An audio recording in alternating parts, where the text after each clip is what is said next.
నూతన ఆలోచన, ఆచరణాత్మక దృక్పథం ఉన్న ప్రతి విద్యార్థికి పేటెంట్ సాధ్యమేనని ఎంజీ యూనివర్సిటీ ఉపకులపతి ఆచార్య కాజా అల్తాఫ్ హుసేన్ అన్నారు.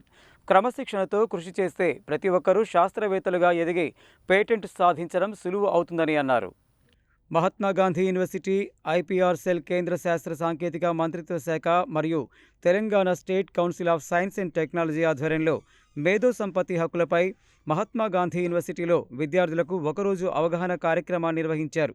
ఈ కార్యక్రమానికి ముఖ్య అతిథిగా హాజరైన ఉపకులపతి ఆచార్య కాజా అల్తాఫ్ హుస్సేన్ మాట్లాడుతూ సామాజిక సమస్యలను సమగ్రంగా అధ్యయనం చేసి పరిష్కార మార్గాలు కనుగొనాల్సిన బాధ్యత విశ్వవిద్యాలయాలపై ఉందని అన్నారు. ఈ సందర్భంగా హైదరాబాద్ నల్సార్ యూనివర్సిటీ అధ్యాపకురాలు నివేద, చరణ్ తేజ్లు మేధో సంపత్తి హక్కులపై విద్యార్థులకు వివరించారు. ఈ కార్యక్రమంలో యూనివర్సిటీ ఐపీఆర్ సెల్ డైరెక్టర్ దోమల రమేష్, సైన్స్ కళాశాల ప్రిన్సిపల్ ప్రేమ్ సాగర్, రామచంద్ర గౌడ్, మద్దిలేటి తిరుమల, శాంతకుమారి, మచ్చేందర్ తదితరులు పాల్గొన్నారు.